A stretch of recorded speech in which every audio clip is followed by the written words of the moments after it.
important because I expect them to do all the work. And we should limit the voting to LA County residents. If there are no nominations, I will nominate Ed Clark. Who's second to that nomination? Second. Been moved and seconded. Are there any other nominations? Are there any other nominees for Los Angeles County? If anybody wants to run and would like to say why, just have the guy next to you nominate you. Fine. We're looking for people to do it. We're not power-hungry politicians here. Okay, call for the question. Oh yeah, is there any discussion? I would like to know what the role is expected of the county chairman. Well, it's in line with our party philosophy. It will be pretty autonomous. Each chairman has responsibility for his area and organizing and fundraising for that particular county. Yeah. Okay. May I recommend something not on the schedule? Do not go with a county chairman. Too low. We subdivide into natural regions: San Fernando Valley, San Gabriel Valley, Long Beach, Inglewood, and downtown Los Angeles. It's totally unrealistic to hand one person responsibility for 7 million people.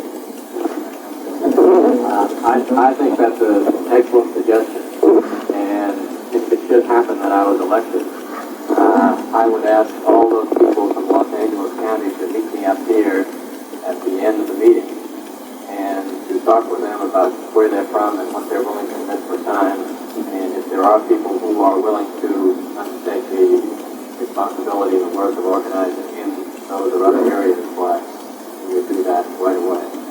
But the county chairman's function, I think, is to try to get groups going in all parts of the county, and that's why there is the award.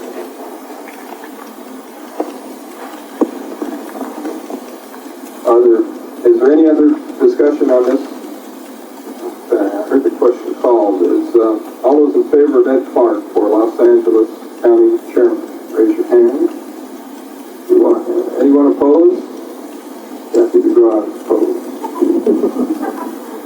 Abstention. There's an abstention. That's why the paper ignored me.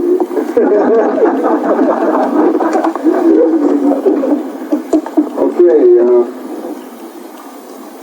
nominations are now open for temporary Orange County Chairman.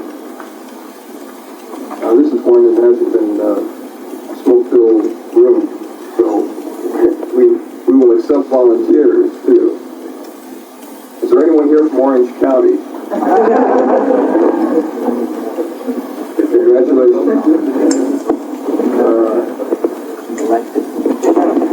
This is an area, interestingly enough, maybe it's not interesting, but we really haven't got much support from Orange County. We've got good support in San Diego, and Los Angeles, San Francisco, and kind of just jumped from LA down to San Diego, and very little support down in Orange County. Blake, you're in Orange County, actually. Yes, sir. There's members here from San Bernardino County. So perhaps we try to organize it in San Bernardino. Sure. I'd like to nominate Bill Stevens, gentleman on my left, chairman for San Bernardino. Bill, would you like to stand up and tell us a little bit about yourself? Sure. I advanced for city elections in last year for city council in Ontario, Indigenous Ontario. What do you want to know? I'm a Libertarian. Are you a party member? Intention. Good. Sounds like a well-qualified man to me, isn't it? You can have my thoughts tonight. I second it. Thank you. Okay, all those people from San Bernardino County in favor of, what is his name again? Okay, Bill, you're our man. That's great. That's another area where we're not going to overwhelm anyone. Is there no one from Orange County who wants to take on those responsibilities? I know a few people around Canada, and I thought so. Okay, Charlie, if you do that, that'd be great. If there's anyone here who lives in LA County who'd like to organize it, is welcome to do that too. No volunteers among libertarians. Yeah.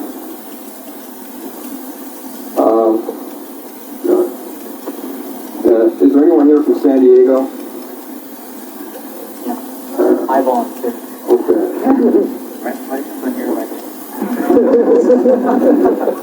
Why don't you stand up and tell us a little? My name is Mark Thompson, and I've organized, together with John Taylor, who's on the executive board, Professor Hospers visit to San Diego.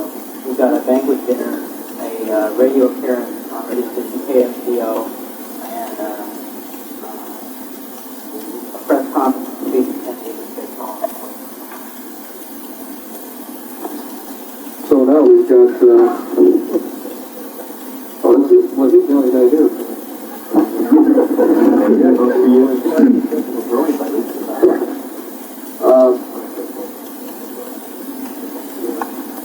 By the way, I meant to mention that Ed Clark is the vice chairman of the National Libertarian Party. So if you have any complaints about platforms and things like that, he's the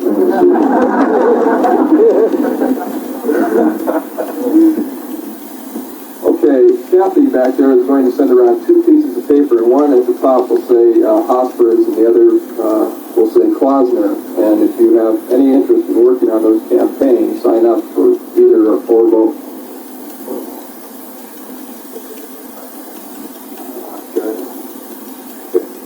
All right, so I'll turn the microphone over here temporarily to Bill Sussel to talk about some projects. Yeah. I have a question. Do you consider Ventura County, Southern California?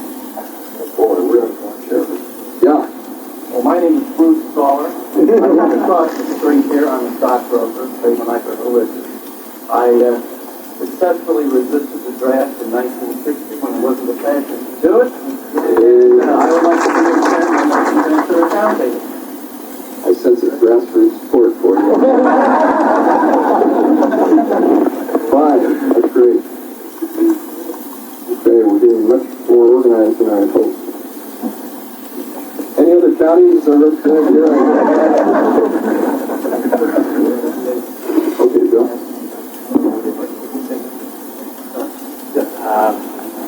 Could we ask all the county chairmen to meet up here at the end of the meeting and have a little bit of discussion about organizing the county at the end of the meeting? Bill Sussel would like to say a couple of words about John Hospers' campaign and project.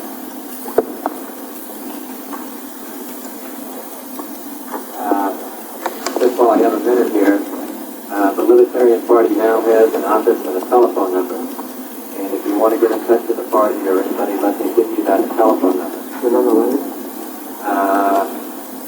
No, it is not on the letter. The address of the Libertarian Party was on the letter that I think most of you received. If anybody does not have the address, why, it's up here at the end of the meeting.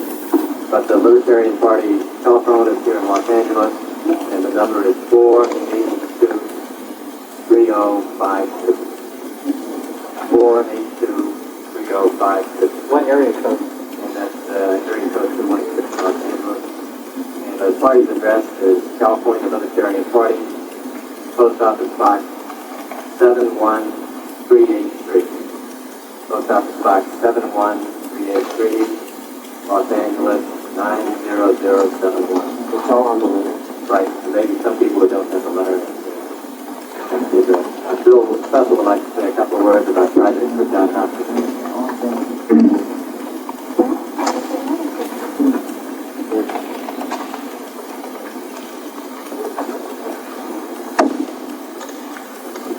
For those of you that are interested in doing some grassroots work and helping to spread the word a little bit, I've got a few ideas, and I'd like to try to tell you what projects are in case you're interested in doing some work.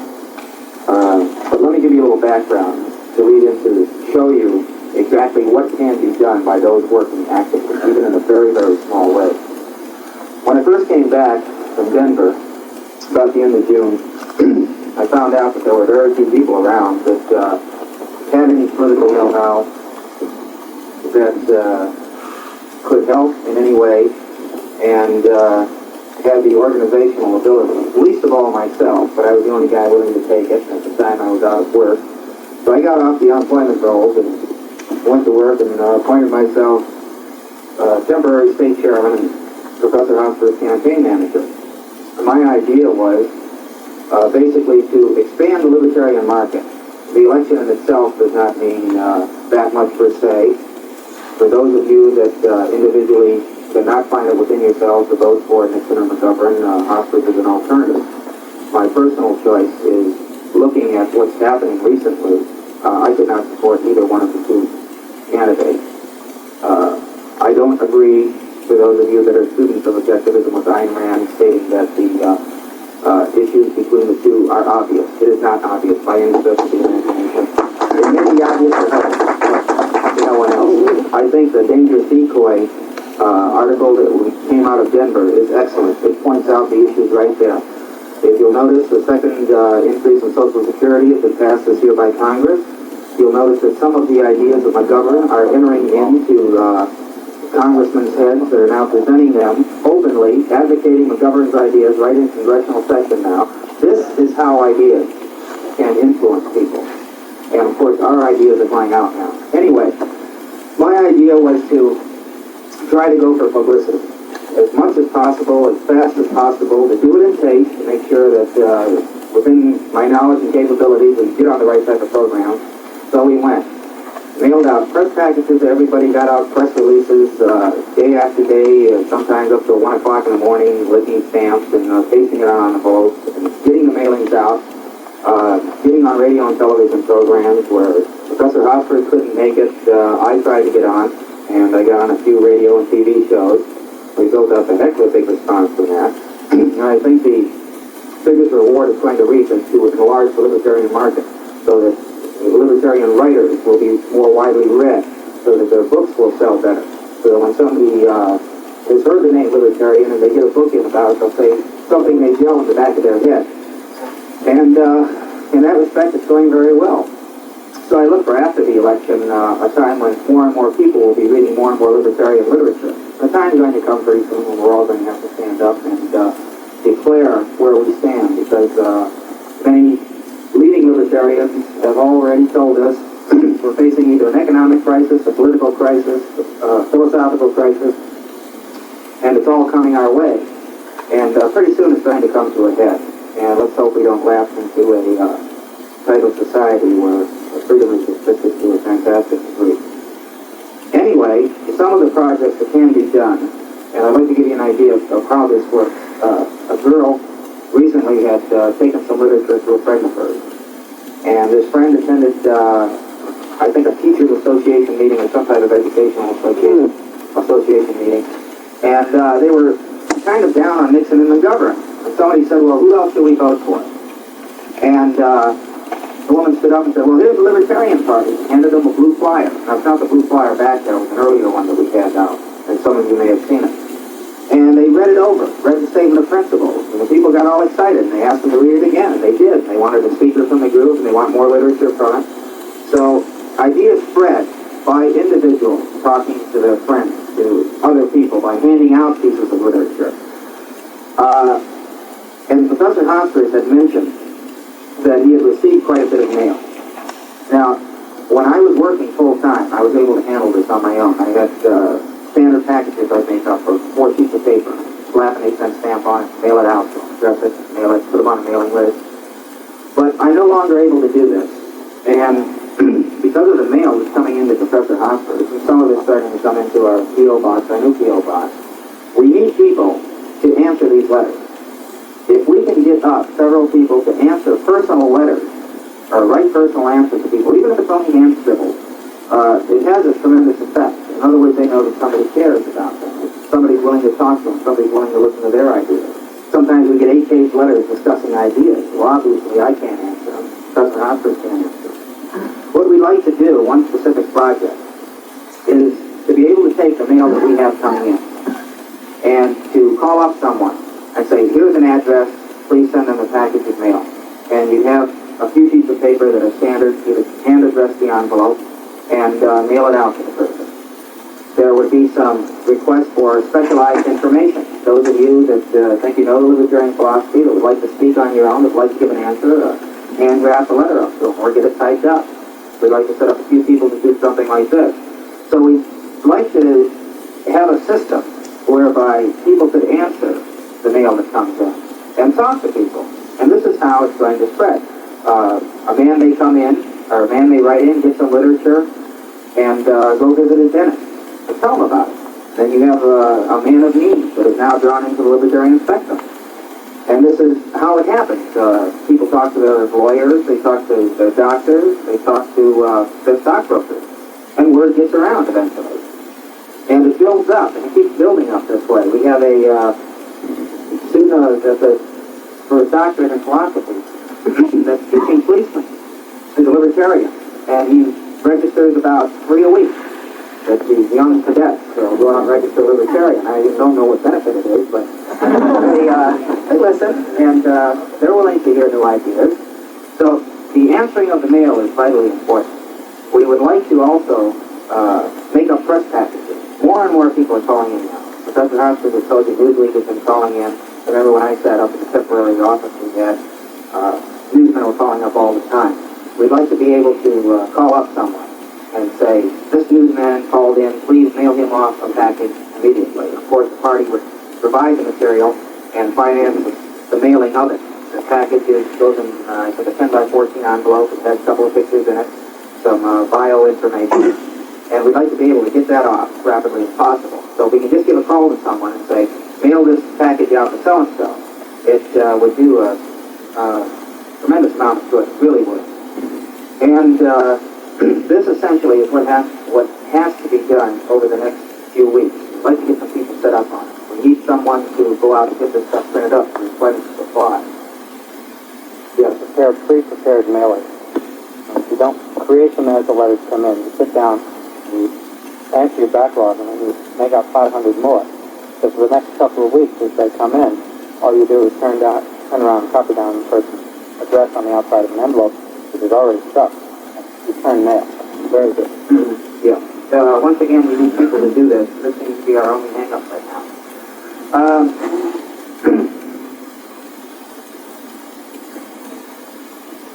Okay, now, as far as how it operates, Ed is asking how do people get in touch with, find out. Call up the party number, or you'll be contacted. And we've got a telephone number to call in LA, so this is the way we can operate it. Strictly by phone. You may see the state vice chairman one time, get your material, and that's it. Everything else will be handled by mail. So it's not time-consuming at all. But it's a very, very important job. And it's one that, if it can be set up, reaps benefits to no end. Because we bypass so many opportunities to get on the radio. Simply because of not being able to get information out. Not being able to have someone sit on the phone. Now, if someone's good on the phone, call up radio and TV stations and get requests for interviews or give them news. This is an asset in itself. If you have a few hours during the day to do that, that's fantastic to follow up with. You ever considered cold calling and asking people if they're satisfied with anything or another? Pick up cold names. Well, you can do this, once again, if you have the people to do it. One of the problems you're going to find anywhere is that many people will come up with a whale of an idea. But boy, to carry it out, it takes a little bit of action. It takes a few people working together. You need bodies to do this, really do. So you get a few people carrying it out, these ideas can go. But I'd like to see the man, like Ed Crane, who's taken some initiative, the guy that'll come up with an idea and grab it by the horns and say, I'm going to ramrod it through. Because you'll find things will really get done this way. And gather a couple people around you or take a project on yourself. And we'd really like to be able to get the mailings out and get people into the party so that we have large numbers. And it's not just numbers of bodies, but people who come into the libertarian spectrum that will receive ideas, that will go out and spread ideas. And hopefully we can bring back the type of grassroots politicking that was very popular back in the 19th century and early 20th century, when many people found politics enjoyable and willing to work, and it wasn't such a hassle. Of course, they had a better philosophy to go on then, and politics is not so dangerous as it is now today. But if we can do this, I think that we'll gather a lot from it ourselves. One of the things that is really pleasing to me is to find scattered libertarians that don't know they're libertarians, that think they're alone. They're afraid to speak to people because they think that, well, I'll just put down for my ideas. Now they know that, hey, there's a whole bunch of guys there that believe in what I believe. And so just to make libertarians feel good, it's a great thing in itself. And it gives them a little bit of courage to go on and be a little, stand up for their ideas a little more, and not feel so bad, not feel so all alone. And so this is one of the things that the party can do, not only before the election, but after the election, to get little groups going and to bring politics back into a level where somebody says, I know what's happening in politics, I know what I want to do, and I know what my capabilities are. And build up a good sense of life as far as politics goes. Because right now, many libertarians are really turned off on politics, justifiably so.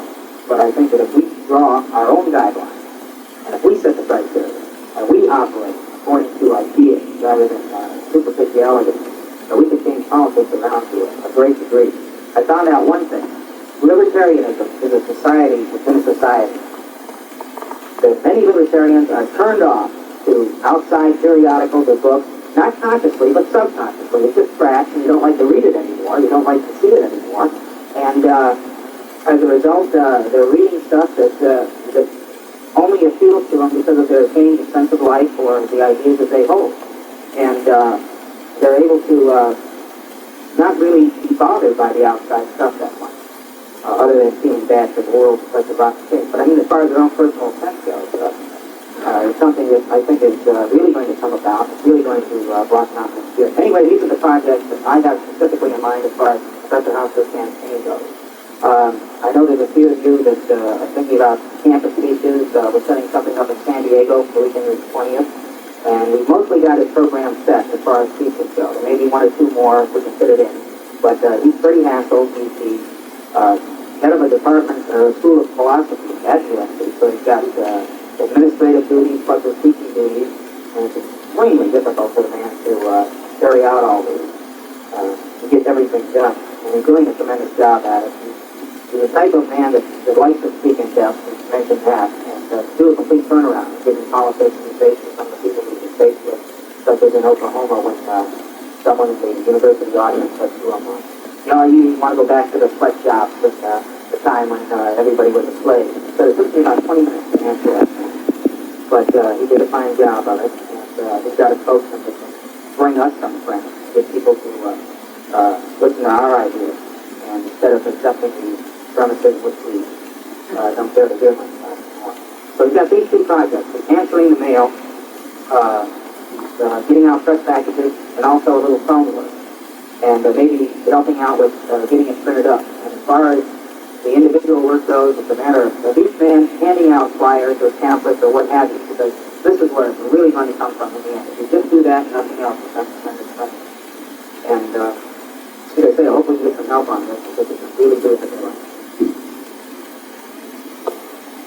Anybody would like to help Bill with these projects, give me in the back of the room, and take your name and address and literature there, so that you can start right off the material right away. We're overlooking a major recruiting there, and that is campus chapters. I was going to mention that. We have campus chapters. Blake Bond is in charge of University of California at Irvine. The Libertarian. John Stagliano is chairman at UCLA. Yeah. And hey, I don't get these things sorry. And yesterday, yeah, Blake Hahn. He had the privilege to be married to my sister.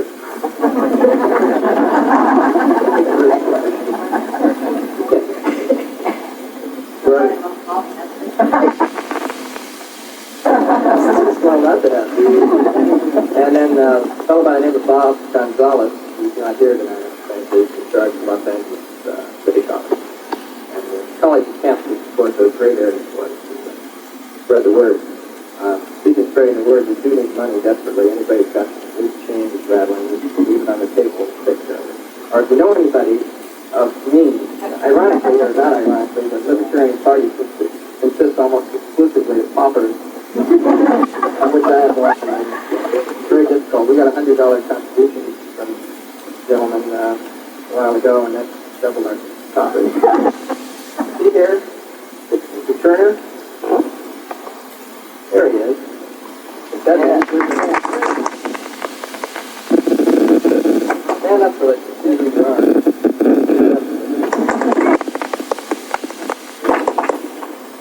And we got a national contribution of $1,000, which is the biggest one so far. So I don't think we're worried about it filing campaign much. So, if you do find anybody with any money, you might try to convince them. Also, with regard to literature, we have all that you need, and if we don't have it here, we can get it out to you. We didn't have it printed up just to sit in our office, so if anybody wants to send out their own mailers, the basket for the literature is yours. That's what this is about. Okay. So, to discussion of what you people think is the best way to organize the party, spread the word, and get some publicity. And also anyone who absolutely can do so. Are there any suggestions or ideas? Yeah. I have a question. You're well aware that the Rampart College located in Manhattan, and it's run by Bob LePage, and his current publications are more along the lines of it is more of a period. Do you have a rebuttal to thing? So let Clark talk about it. One of the reasons for having a party, the reasons for having a party are to spread the ideas of the party.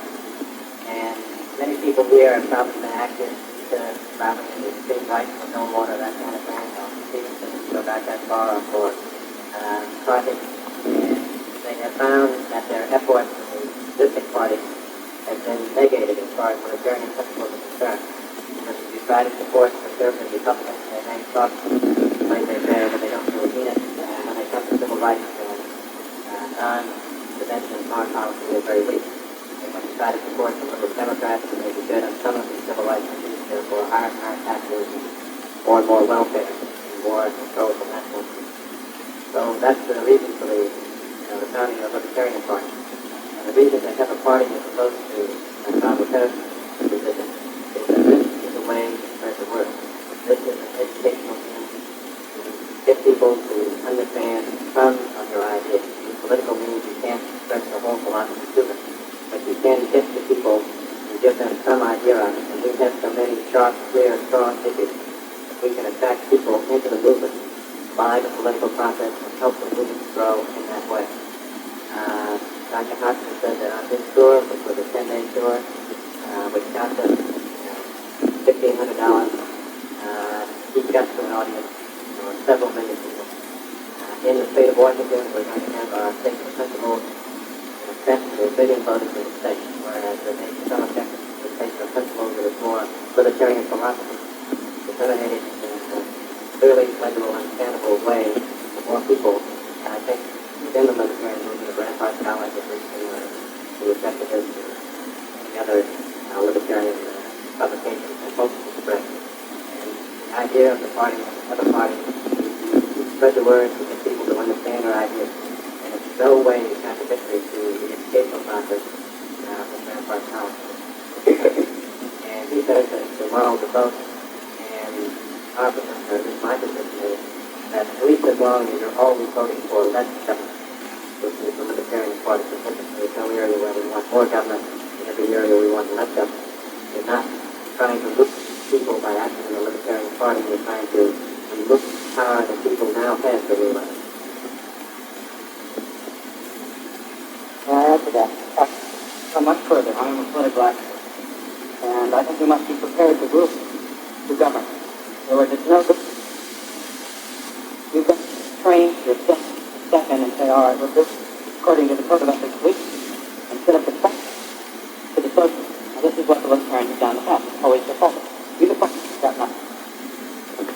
And the question, at some point, libertarians may think that if we tore down the state enough, and that we should have a police force, and we should have a national defense force, and we should have a court system.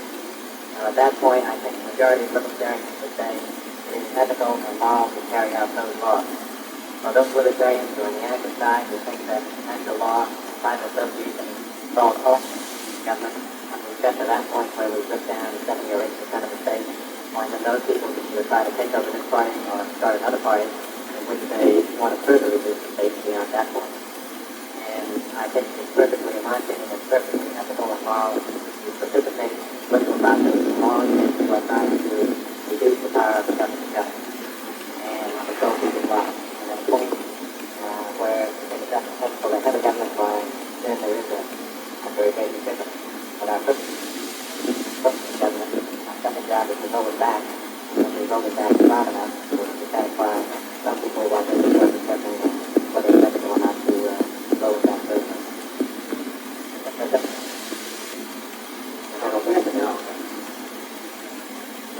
I think it's really complicated.